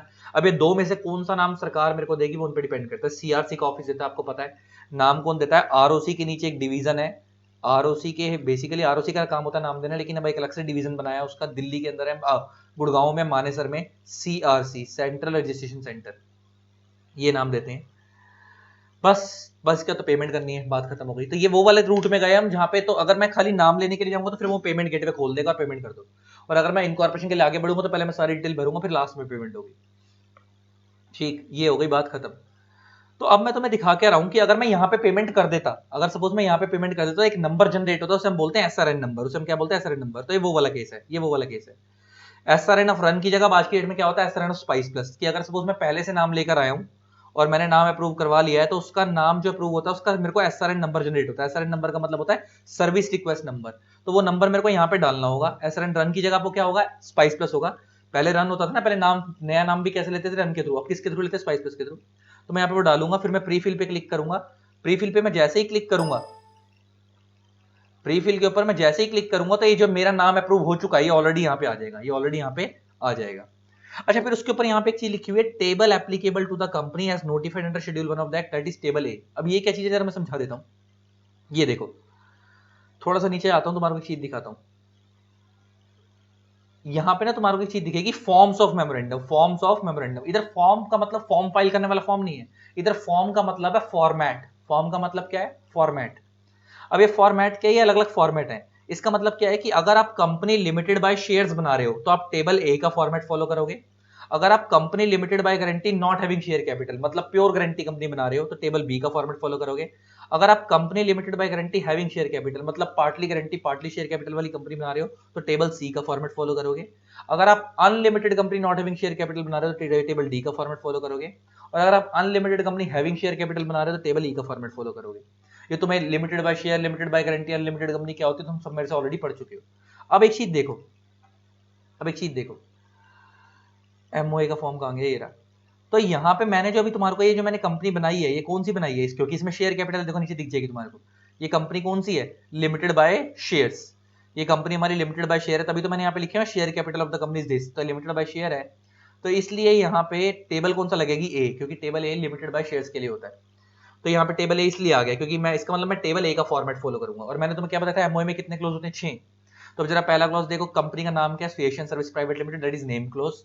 नेक्स्ट क्लोज कौन सा होता है? रजिस्टर्ड ऑफिस क्लोज, जहां पे मैंने तुम्हें बताया था कंपनी का रजिस्टर्ड ऑफिस का एग्जैक्ट एड्रेस नहीं आता, पूरा एड्रेस तो जाता है स्पाइस के मेन फॉर्म में INC 32 में। यहाँ पे तो खाली स्टेट का नाम आता है, तो स्टेट का नाम यहाँ आ गया। तो इसका मतलब आप एक चीज और समझ आ गई कि एमओए में कभी भी पूरा एड्रेस नहीं होता, खाली स्टेट का नाम होता है। पूरा एड्रेस कहाँ जाता है? जब हम कंपनी बनाते हैं, स्पाइस के जो मेन फॉर्म है, स्पाइस प्लस वाला INC 32 वहां पे। फिर उसके बाद ऑब्जेक्ट, इस कंपनी का प्रोजेक्ट क्या था? Providing service of financial consultancy, management consultancy, technology consultancy. इन्होंने सारी कंसल्टेंसी हमने इसमें डाल दी कि कल को तुम कोई भी काम करोगे, ऑब्जेक्ट हमने एक वाइडर रख दिया कि तुम्हें एमओए ऑल्टर नहीं करना पड़ेगा। ये होता है एक मेन ऑब्जेक्ट। ये होते हैं इंसिडेंटल ऑब्जेक्ट, कि कंपनी बनाने के लिए तुम्हें कुछ चीजें और भी करनी होती है, लैंड खरीदोगे, है ना, उसके अलावा अगर किसी से पार्टनरशिप करोगे तो वो सब भी तुम्हारे एक ऑब्जेक्ट है जो तुमने नीचे डाल दी। कोई मशीनरी एक्वायर करोगे तो वो सब चीज नीचे आ गई। ये थर्ड क्लॉज हो गया। उसके बाद फोर्थ क्लॉज है लाइबिलिटी क्लॉज, जिसमें लिखा है कि लाइबिलिटी ऑफ द मेंबर। तुमने पढ़ा था कि लिमिटेड बाय शेयर कंपनी में शेयर होल्डर की लाइबिलिटी लिमिटेड होती है टू द एक्सटेंट जितना उसका शेयर पे अमाउंट अनपेड होता है। अगर उसके पास फुल्ली पेड अप शेयर है तो उसकी लाइबिलिटी जीरो है। तो यही है, the liability of the member or member is limited and this liability is limited to the amount unpaid if any on the shares held by them. फिर next कहता है share capital of the company. Share capital कितनी है? 10,000 equity shares of ₹10 each, तो कितनी हो गई? 1 लाख रुपए की कंपनी बनाई है। फिर उसके बाद आता है सब्सक्रिप्शन क्लॉज। सब्सक्रिप्शन क्लॉज इसमें कैसे होता है? 6 क्लॉज ये रहा। इसमें क्या होता है? We the several person whose name and address are subscribe are desirous of being, we the several person whose name address are subscribed, ये लिखा है ना नेम एड्रेस, मतलब जिन्होंने अपना नाम और एड्रेस डाल दिया हम लोगों ने, are desirous of being formed into a company in person this MOA, हम लोग इच्छा रख रहे हैं कि हम कंपनी बनाएं इस MOA के अकॉर्डिंग, और we respectively agree to take the number of share in the capital of the company set against our respective name। मैंने तुम्हें क्या बताया था? जैसे सपोज 2 लोग कंपनी बना रहे हैं तो उन्हें हम क्या बोलते हैं? Subscriber to memorandum. Subscriber subscription clause के अंदर जो लोग साइन करते हैं उन्हें हम बोलते हैं सब्सक्राइबर टू मेमोरेंडम। और वो कौन होते हैं? जो लोग कंपनी स्टार्टिंग में बनाते हैं, जो कंपनी के शेयर होल्डर होते हैं, जो स्टार्टिंग में कंपनी बनाते हैं। तो सपोज अगर 2 बंदों ने प्राइवेट कंपनी बनाई है तो स्टार्टिंग के लोग हैं जो कंपनी बना रहे हैं, उन्हें हम क्या बोलेंगे? Subscriber to memorandum. जरा नीचे देखो उनके बारे में। तो मान लो अगर 1 लाख रुपए की कंपनी थी, पेड अप कैपिटल थी, और कंपनी में 10,000 शेयर थे ₹10 वाले, तो टोटल 10,000 शेयर में 5-5 शेयर दोनों ने बांट लिए। एक आशीष रावत, उसके 5,000 शेयर इक्विटी, ये उसका हमने पैन नंबर डाल दिया। ये तरुण बिष्ट, ये उसका पैन नंबर डाल दिया, और ये उनके आगे साइन करवा दिया। ये साइन नॉर्मल नहीं है, डिजिटल सिग्नेचर है, डिजिटल सिग्नेचर है। और ये पुरानी कंपनी मेरे हाथ की बनाई हुई 2019 में बनाई थी मैंने। और ये उनके सिग्नेचर जब जिस तारीख को हमने साइन लगाए थे ना, वो पेन ड्राइव होती है एक, उसके थ्रू सिग्नेचर लगते हैं, तो ऑटोमेटिक डेट अपीयर होकर आती है। और उसके बाद नीचे मेरे साइन है, वो मैं नहीं दिखाऊंगा क्योंकि उसमें मेरा मेंबरशिप नंबर वगैरह सब है ना। तो नीचे की तरफ दिखा देता तो मैं थोड़ा सा नहीं दिखा रहा मैं तो इसमें नीचे मेंबरशिप सी भी सब है। नीचे लास्ट में प्रोफेशनल के साइन होते हैं, ठीक। CACSCM में एडवोकेट साइन करते हैं, CACCM में मेनली करते हैं। ये हो गई बात, ये हो गई बात। CACSCM में किसी एक के कराने, नहीं सबके कराने बैठ गए, किसी एक के। ये तुमने MOA देख लिया। अब तुम्हें एक चीज दिखानी है मैंने, रुक जाओ। जैसे MOA का फॉर्मेट था, ऐसे AOA भी होता है। अच्छा, जैसे तुमने MOA पढ़ा, यहां पे एक चीज लिखी हुई है नोट में, क्या लिखा है? A company shall adopt any of the model forms, मतलब कंपनी को इनमें, शैल मींस मैंडेटरी। देखो 2 वर्ड होते हैं ना, शैल, शैल का मतलब क्या होता है? ऑप्शन। शैल का मतलब क्या होता है? मैंडेटरी। और मे का मतलब क्या होता है? ऑप्शनल।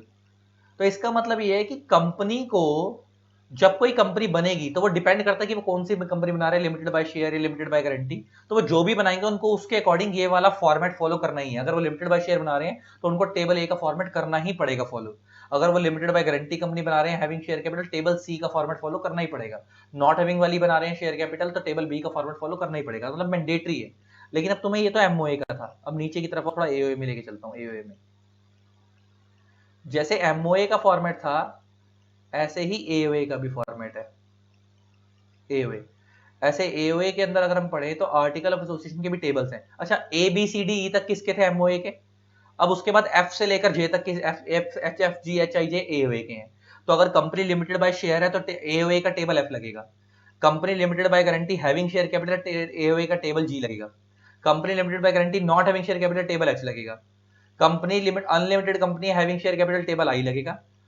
और unlimited company not having share capital, table J लगेगा। अब समझाना क्या चाह रहा हूं, सपोज अगर मैं इंडिया में लिमिटेड बाय शेयर कंपनी बना रहा हूं तो मैं एमओए में टेबल ए सिलेक्ट करूंगा क्योंकि लिमिटेड बाय शेयर के लिए टेबल ए का फॉर्मेट लगता है, और एओए में टेबल एफ सिलेक्ट करूंगा। तो उसी कंपनी का मैं तुम्हें एओए दिखा रहा हूं। तो एओए में देखो क्या लिखा हुआ है, टेबल एफ, क्योंकि ये लिमिटेड बाय शेयर कंपनी है तो उसका टेबल एफ वाला एओए लगेगा।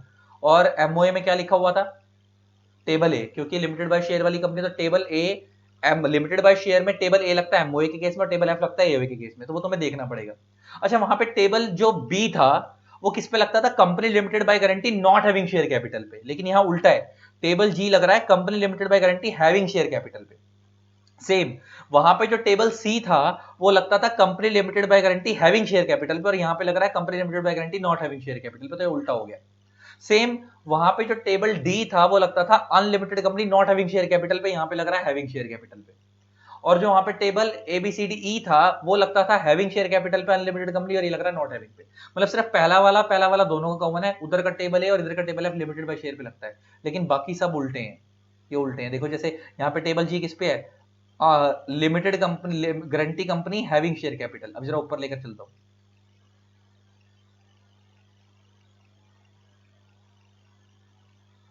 अब तुम यहां देखोगे तुम्हें दिखेगा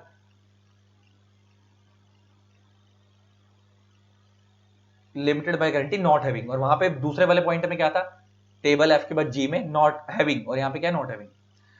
तो ये हो गया। अब अच्छा, एक चीज तो ये हो गई समझाने वाली कि ये तो फॉर्मेट है। तो फॉर्मेट मतलब अगर आप एमओए बना रहे हो, तो आपको इनमें से किसी एक का फॉर्मेट फॉलो करना है, वो डिपेंड करता है आप कौन सी कंपनी बना रहे हो। और एओए बना रहे हो तो उनमें से कोई एक फॉर्मेट फॉलो करना डिपेंड करता है कौन सी कंपनी बना रहे हो। लेकिन अब इधर ध्यान से सुनना, यहाँ पे एक वर्ड लिखा है कंपनी शैल अडॉप्ट।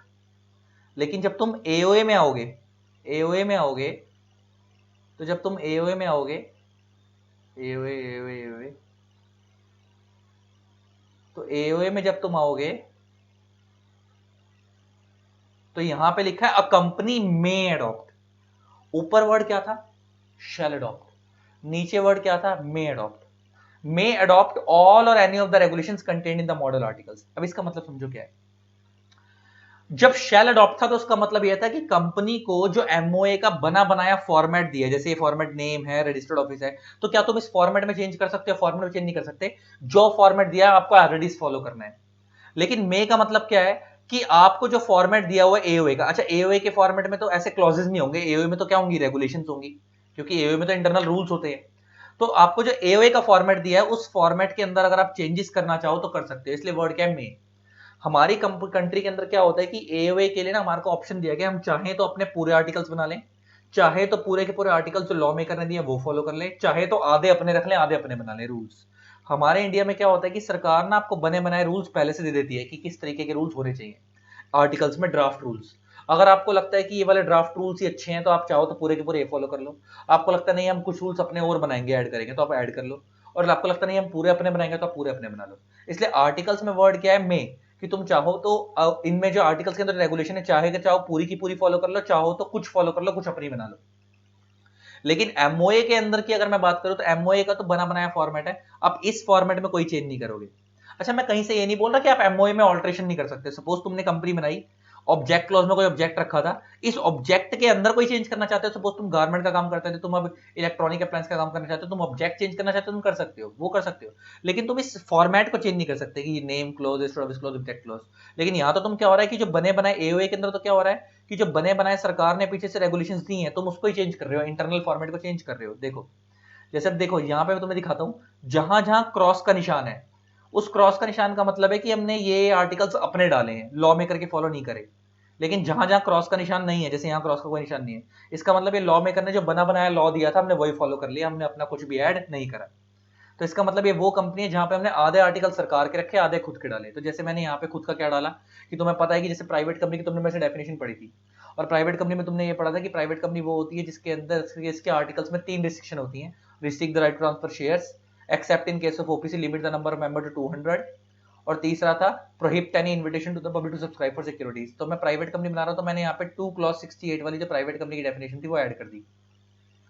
सेम अगर लास्ट में मैंने क्या करा, बीच में मैंने कोई चेंज नहीं करा, लास्ट में मैंने क्या करा, यहाँ पे कंपनी के जो शेयर होल्डर्स थे वही दोनों डायरेक्टर भी बनना चाहते थे, तो उन दोनों कंपनी के जो फर्स्ट डायरेक्टर उनका नाम डाल दिया यहाँ पे। बोर्ड ऑफ डायरेक्टर्स में यहाँ पे बताना होता है कंपनी के फर्स्ट डायरेक्टर का नाम, तो मैंने यहाँ पे डाल दिया। इसके अलावा मैंने और कोई भी चेंज नहीं करा। इसका मतलब क्या कि मैंने क्या करा है कि कुछ जगह पे चेंज करा, कुछ जगह पे एज इट इज जो लॉ मेकर ने लॉ हमारे को बने बनाए आर्टिकल्स दिए, बने बनाए मॉडल आर्टिकल्स दिए, इनको हम बोलते हैं मॉडल आर्टिकल्स, मतलब ड्राफ्ट रूल्स बने बनाए जिन्होंने दे दिए, हमने उन्हीं को मेन बना लिया, हमने उन्हीं को फॉलो कर लिया। बस कुछ जगह पे अपने रूल्स ऐड करे, बाकी हमने मेन उन्हीं को फॉलो कर लिया। बस लास्ट में इसमें भी क्या हो जाएगा, उन्हीं की तरह साइन हो जाएंगे, जैसे पहले वहां साइन हो रहे थे उनके, जैसे यहाँ पे भी साइन हो जाएंगे। बस यहाँ पे इनके जैसे उधर उनके नाम के आगे शेयर्स लिखे गए थे, ऐसे वो नहीं आते बस यहाँ पे, बाकी सब चीजें सेम रहती है। इसका मतलब क्या हो गया कि यहाँ पे मे और शैल में फर्क समझ आ गया कि जब कंपनी एमओए में लिखा था कंपनी शैल अडॉप्ट मींस जो फॉर्मेट दिया वो पूरा पूरा फॉलो करना है, लेकिन एओए के फॉर्मेट में तो रेगुलेशंस दी हुई हैं, तो हम चाहें तो कि पूरी की पूरी रेगुलेशंस जो है वो उनकी वाली फॉलो कर ले, चाहे तो हम आधी अपनी रख लें आधी अपनी बना लें, उनकी फॉलो कर ले, ऐसा भी कर सकते हैं। तो इसलिए यहाँ पे वर्ड में है, ऊपर वर्ड शेल था। तो अब तुमने प्रैक्टिकल एमओए एओए कैसा होता है तुमने वो भी देख लिया, वो भी देख लिया। अब वापिस ऊपर चलते हैं। तो अब तुमने ये तो देख ही लिया है, इस पैराग्राफ को भी पढ़ लिया है। अब ये डेफिनेशन ऑफ मेमोरेंडम से आ रहा है, डेफिनेशन ऑफ मेमोरेंडम। अब ये क्या चीज है जरा देखेंगे, अब ये क्या चीजें देखते हैं। ठीक, तो गाइस अब हम मेमोरेंडम की डेफिनेशन से कर रहे हैं। मेमोरेंडम की डेफिनेशन कहां दी हुई है, सेक्शन 2 क्लॉज 56 में, और इसमें क्या लिखा हुआ है, as per section 2 clause 56 memorandum means मतलब फाइनल। तुम लोगों ने समझ लिया, तुम लोगों ने मेरे से जब मीन्स और इंक्लूड्स में फर्क, जब मीन्स लिखा हो मतलब जो लिखा है वही मानना है, इसके अलावा और कुछ नहीं मानना, और इंक्लूड्स लिखा हो तो जो लिखा है वो तो है, उसके अलावा और कुछ भी हो सकता है। लेकिन यहाँ पे क्या है, मीन्स, तो मीन्स मतलब फाइनल। तो as per section 2 clause 56 of the act, memorandum means memorandum of association of a company. मतलब तुम्हें देख लो, हालात देखो लॉ मेकर के, कि लॉ मेकर सीधे बोलते हैं मेमोरेंडम क्या है, memorandum of association of a company. अब लेकिन अब तुम्हें पता है कि मेमोरेंडम एसोसिएशन क्या होते हैं, external rules and regulations of the company, वो तुम्हारे को पता ही है। एज ओरिजिनली फ्रेम्ड, इस लाइन का इंटरप्रिटेशन निकालनी है, as originally framed and altered from time to time. इस लाइन का मतलब समझना बड़ा ध्यान से क्या है। मैं पहले यहां लिखता हूं, पहले मैं यहां लिख देता हूं फिर समझेंगे। मैं लिख के दोबारा, क्योंकि मैं पूरी लिख देता हूं एज इट इज, फिर यहां लिख लिख के लिंक कर दूंगा। As per section 2 clause 56 memorandum means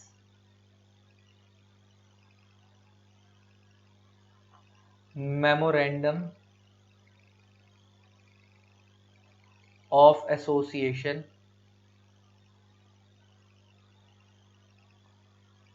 of a company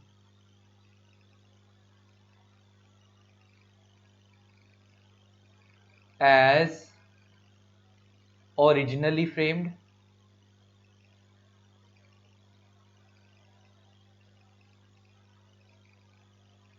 or altered from time to time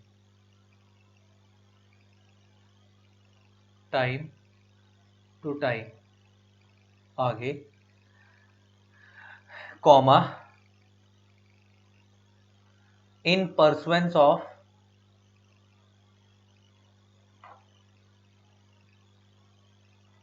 any previous company law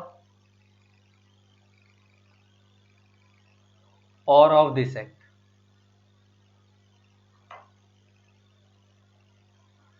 तो memorandum means memorandum of association of a company, तुम्हारे को पता है memorandum means memorandum association of a company. Memorandum association का मतलब होता है external rules and regulations. अब ये लाइन इंपॉर्टेंट है, एज ओरिजिनली फ्रेम और altered from time to time. अब तुम सोचो, अगर सपोज मान लो कि ये और के बाद वाली लाइन ना होती, मतलब खाली इतना लिखा होता कि memorandum means memorandum of association of company as originally framed, बस, और ये altered from time to time ना लिखा होती, तो ओरिजिनली फ्रेम्ड का मतलब होता है कि जैसे मान लो अगर एक्स लिमिटेड ने, मान लो 3 बंदों ने मिलके, एक मिनट,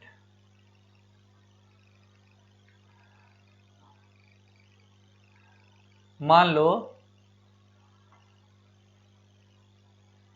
2 बंदों ने मिलकर कंपनी बनाई है एक्स प्राइवेट लिमिटेड, पर ध्यान से सुनना, 2 बंदों ने मिलकर कंपनी बनाई है एक्स प्राइवेट लिमिटेड, ए ने और बी ने। अच्छा, जब कंपनी बनती है तो एमओए साथ साथ बनते हैं, एमओए में साथ में लग के जाते, तुमने अब देख ही लिया, एंड आईएनसी 33 एमओए का, आईएनसी 34 एओए का है, और आईएनसी 32 स्पाइस प्लस का मेन फॉर्म होता है। तो जब कंपनी बनती है तो एमओए में साथ जाते हैं। मान लो ये कंपनी बनी है 2022 में, ये कंपनी इनकॉर्पोरेट हुई है। अच्छा, जब कंपनी इनकॉर्पोरेट तो एमओए साथ बन के गए होंगे, तो उस टाइम पे एमओए बन के गया होगा, तो इसका मतलब वो कौन से एमओए थे, ओरिजिनली फ्रेम वाले, जो ओरिजिनली मतलब जब फर्स्ट टाइम बने तो ओरिजिनली फ्रेम थे। अब मान लो कि कंपनी 2024 के अंदर अपने एमओए को ऑल्टर करना चाहती है, एमओए को ऑल्टर करना चाहती है, और वो क्यों कर रही है जरा मैं तुम्हें रीजन बताता हूं। मान लो कंपनी का नाम था पहले एक्स प्राइवेट लिमिटेड, कंपनी नाम एक्स प्राइवेट लिमिटेड से चेंज करके वाई प्राइवेट लिमिटेड करना चाहती है। क्या करना चाहती है, एक्स से चेंज करके क्या करना चाहती है, वाई प्राइवेट लिमिटेड। अच्छा, जब वाई प्राइवेट लिमिटेड करेगी तो जो एमओए में तुमने सबसे ऊपर देखा था नेम क्लॉज होता है, तो नेम क्लॉज में कंपनी का नाम होता है। तो जब नेम क्लॉज में कंपनी का नाम होता है तो पहले जहां पे एक्स प्राइवेट लिमिटेड लिखा होता था तो कंपनी को एमओए ऑल्टर करना पड़ेगा, क्यों, फिर नेम क्लॉज में ऑल्टर होकर एक्स का नाम काट कर कौन सा नाम चढ़ेगा, वाई चढ़ेगा, इसका मतलब एमओए में ऑल्टरेशन होगी।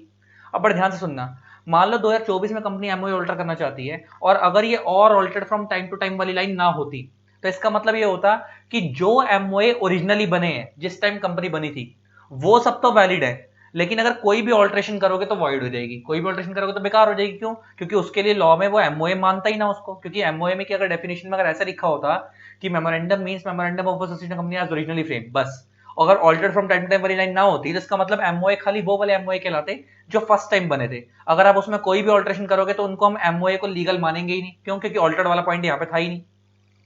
ऐसा ना हो तो इन्होंने क्या करा कि जो एमओए ओरिजिनली बने हैं, ये लॉ कह रहा है मुझे तो एमओए मानेंगे मानेंगे, अगर आप उसको टाइम टू टाइम ऑल्टर करोगे तो उसे भी एमओए मानेंगे। तो इसका मतलब ये हो गया, इसका मतलब ऑल्टर्ड एमओए का भी वही इफेक्ट होगा जो ओरिजिनल एमओए का है, मतलब ऑल्टर्ड एमओए की भी उतनी ही इंपॉर्टेंस होगी, उतनी ही वैल्यू होगी जो ओरिजिनल एमओए की है।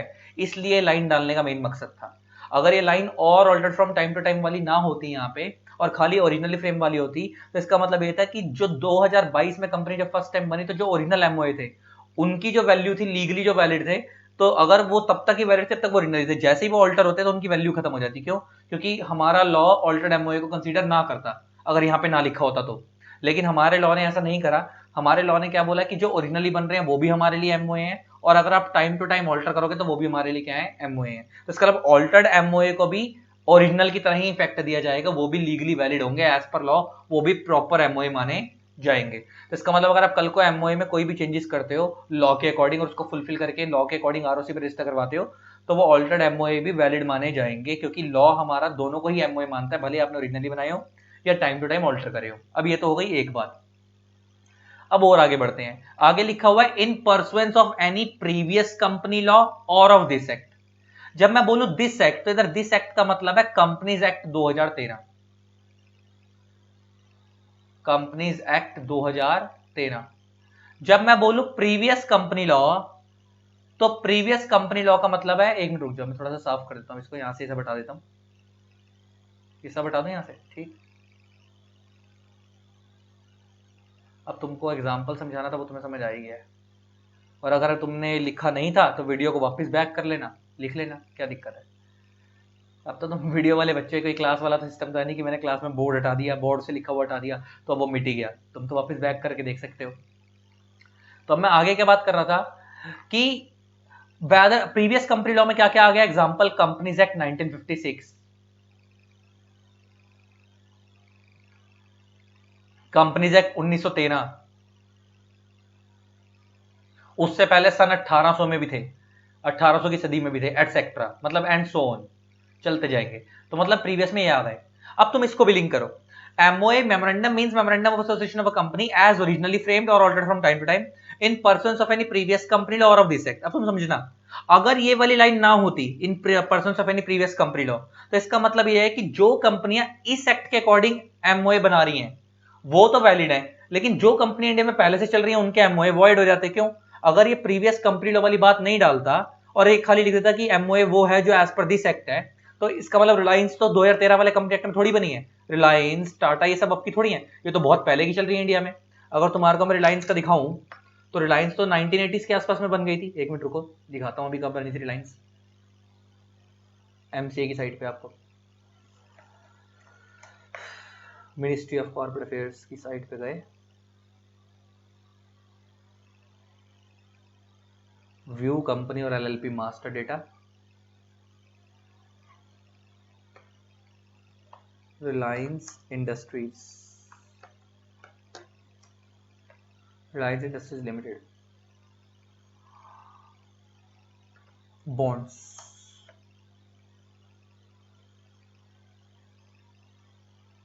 क्या हो गया भाई, नेट नहीं चल रहा, दोबारा करके देखते ट्राई। नेट स्लो चल रहा है या कोई दिक्कत आ रही है?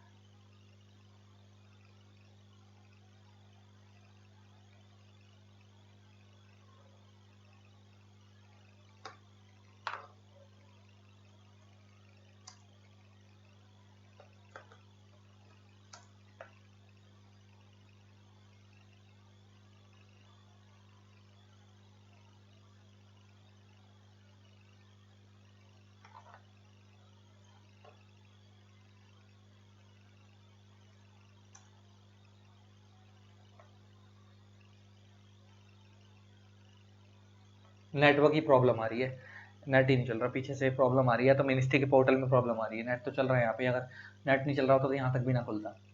तो रिलायंस जो बनी है ना वो बेसिकली 1970s के अंदर अंदर बनी थी।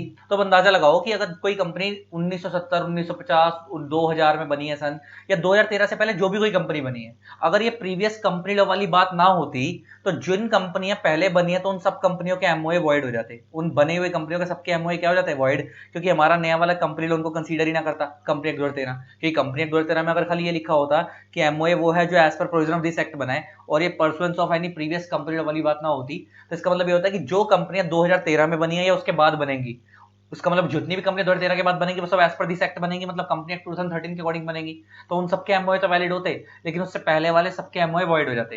तो लॉ ने ऐसा भी नहीं करा। तो लॉ ने क्या बोला कि जो एमओए आपने बनाया, भले ही आपने ओरिजिनली बनाया या अल्टर करा टाइम टू टाइम, भले ही वो इस एक्ट में बना हो कंपनी एक्ट 2013 में, या वो पहले वाले कंपनी लॉ में बना हो। मतलब पहले वाले कंपनी लॉ का मतलब क्या है? कंपनी एक्ट 1956, 1913 या उससे पहले वाली जो भी कंपनियां बनी है, उनके एमओए को भी हम वैलिड मानेंगे, प्रॉपर एमओए मानेंगे, भले ही वो इस एक्ट में नहीं बने, पहले वाले कंपनी लॉ में बने। तो ले देखे समझ आ गई बात। डेफिनेशन का एनालिसिस क्या निकला कि इस डेफिनेशन के 4 पॉइंट निकले कि हम मेमोरेंडम ऑफ एसोसिएशन को बोलते हैं, मतलब एक्सटर्नल रूल्स, भले ही वो ओरिजिनली बनाए हो पहले बात, या आपने टाइम टू टाइम ऑल्टर करे हो। तो ओरिजिनल को भी हम जो इफेक्ट दे रहे हैं वही हम ऑल्टर को भी प्रॉपर वैलिड मानेंगे ओरिजिनल की तरह। ये पहली बात हो गई। फिर आगे आता है when in pursuance of any previous company law of this act. इसका मतलब क्या है कि भले ही वो एमओए इस एक्ट के अकॉर्डिंग बनाए हो या किसी पहले वाले कंपनी लॉ में बनाया, हम दोनों को इक्वल ट्रीट करेंगे। ऐसा नहीं है कि हम खाली इस एक्ट वाले एमओए को इंपॉर्टेंस दे रहे हैं और प्रीवियस कंपनी लॉ वाले को नहीं दे रहे। अगर प्रीवियस कंपनी लॉ वाला वर्ड ना होता है यहाँ पे, तो इसका मतलब यह था कि जितने एमओए पहले बने वो सब वॉइड हो जाते। लेकिन हमने ऐसा नहीं करा, क्योंकि अगर प्रीवियस कंपनी लॉ को वो वॉइड क्यों हो जाते हैं? क्योंकि प्रीवियस कंपनी लॉ अगर यहाँ कवर नहीं होता, इसका मतलब वो as per company act MOA माना ही नहीं जाता, क्योंकि एमओए की डेफिनेशन में तो मीन्स लिखा हुआ है। और मीन्स में अगर वो खाली दिस एक्ट वाली बात डालते तो इसका मतलब ये होता है कि हम एमओए खाली उसको मानते जो कंपनी एक्ट 2013 में बना है। लेकिन हमने ऐसा नहीं करा, हमने एमओए जो कंपनी एक्ट 2013 में बना उसको भी माना, जो पुराने वाले कंपनी एक्ट में कंपनियां बन चुकी हैं अगर उनके एमओए जो बने हुए थे उनको भी as per this act MOA माना। तो इसका मतलब हम पुराने वाले एमओए को भी लीगल इफेक्ट दे रहे हैं, नए वाले एमओए को भी लीगल इफेक्ट दे रहे हैं, हम सबको इक्वल ट्रीट कर रहे हैं। तो अब पढ़ो, According to Section 2+56 of the Act, memorandum means memorandum of association of a company as originally framed or altered from time to time in pursuance of any previous company law or of this Act. ये बात अब तुम्हारे को समझ आ गई। अब आगे क्या वो तो मैं तुम्हें समझाऊंगा ही, लेकिन तुम्हें एक बेस समझ आ गया। ठीक, अब आगे देखते हैं, आगे बढ़ते हैं guys. Section 4 of the act, मतलब company act section 4 specifies in clear terms the content of this important document. मतलब जो एमओए के जो कंटेंट है वो कहां पे लिखा हुआ है? सेक्शन 4 में। और तुम्हारे को अब पता ही है एमओए का कंटेंट क्या है, वो 6 क्लॉजेज, इसका मतलब कंटेंट्स ऑफ एमओए कहां डिफाइन है, कंटेंट्स ऑफ एमओए कहां डिफाइन है, सेक्शन 4 में। और उसके अंदर वो आपको पता ही है 6 क्लॉजेज है, name clause, object clause, capital clause, liability clause, situation clause, situation clause को हम रजिस्टर्ड ऑफिस क्लॉज भी बोलते हैं, और लास्ट हो गया सब्सक्रिप्शन क्लॉज। ये मैंने सीक्वेंस में नहीं लिखे हैं, मतलब वैसे तो तुम्हें अगर पता हो कि नेम के बाद सिचुएशन आता है, वो मैंने सीक्वेंस में नहीं लिखे हैं, लेकिन तुम्हें वैसे बता दिया कि 6 क्लॉजेज होते हैं। और ओपीसी के केस में एक्स्ट्रा होता है सक्सेशन क्लॉज।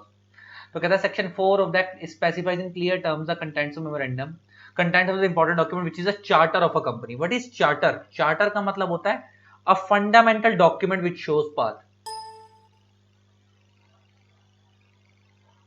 चार्टर का मतलब क्या होता है? चार्टर का मतलब क्या होता है? अ फंडामेंटल डॉक्यूमेंट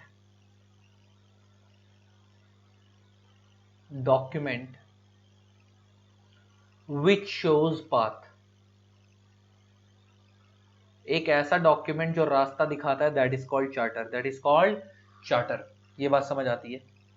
अच्छा, इसका मतलब मैं कह सकता हूँ कंपनी इसी का दूसरा नाम बोल सकते हैं हम कॉन्स्टिट्यूशन, इसी का दूसरा नाम है एमओए। मैंने तो बताया था एमओए के कई नाम होते हैं। एमओए को हम कंपनी का चार्टर बोल सकते हैं, एमओए को एमओए बोल सकते हैं, एमओए को कंपनी का कॉन्स्टिट्यूशन भी बोल सकते हैं। एक चीज के कई नाम, नाम अनेक काम एक।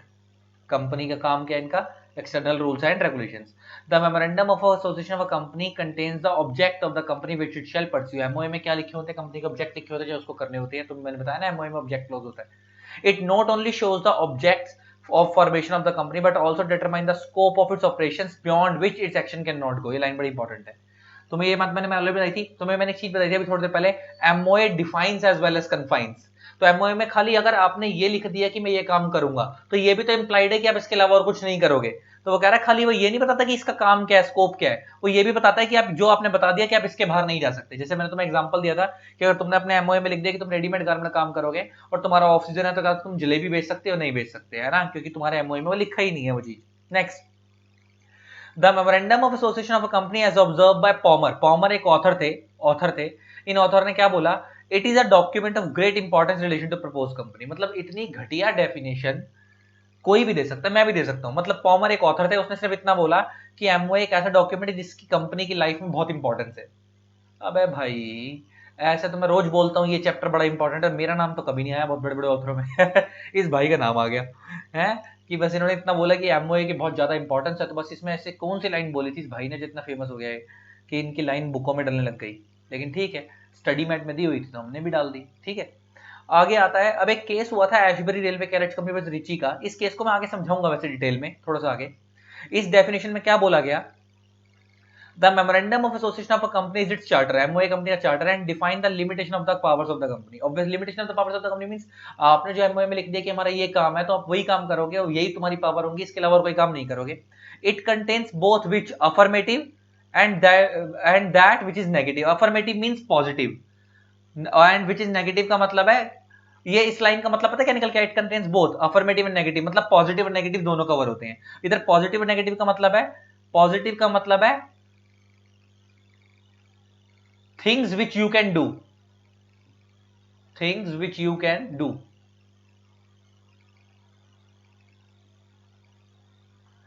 एंड नेगेटिव का मतलब है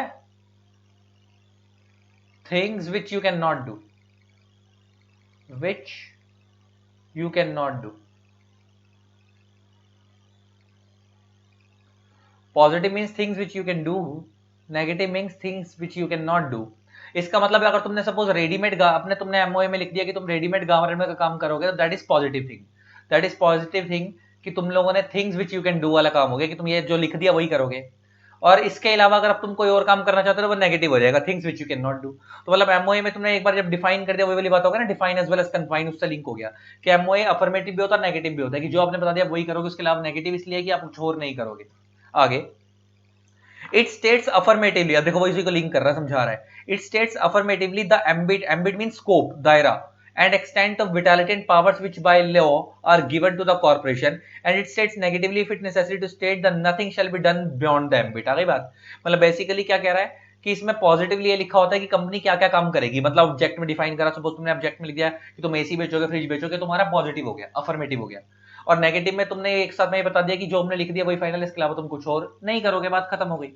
तो वही MOI defines as well as confine वाली बात हो गई। तुम अगर वैसे भी ऑब्वियस सी बात है, अगर तुम नेगेटिव वाली लाइन नहीं भी डालोगे ना, तो भी ये इंप्लाइड है कि तुम कोई और काम नहीं कर सकते। तुमने जो एमओआई में लिखा तुम वही काम कर सकते हो, उसके अलावा और कोई काम नहीं कर सकते। तो एमओआई पॉजिटिव भी होता है, नेगेटिव भी होता है। पॉजिटिव किस सेंस में कि जो तुमने लिख दिया वही करोगे, नेगेटिव इस सेंस में कि तुम उसके अलावा और कोई काम नहीं कर सकते। जो तुमने स्कोप, एम्बिट का मतलब है तो स्कोप, जो तुमने स्कोप में बताया तुम वही काम करो, उसके अलावा और कोई काम नहीं करोगे। ठीक है, अब आता है forms of memorandum. Forms of memorandum तुम्हारे को पता ही है, table A limited by share लगता है, table B limited by guarantee not having share capital, table C, ये तुम्हारे को मैं ऑलरेडी सब पढ़ाई चुका हूँ, table A B C D U है, और कंपनी शेल वाली बात तो पढ़ाई चुका हूँ। अब आता है contents of memorandum. Contents of memorandum से हम अगले लेक्चर में करेंगे, आज के लेक्चर में यहीं तक रखते हैं। आई होप आपको लेक्चर अच्छा लगा होगा।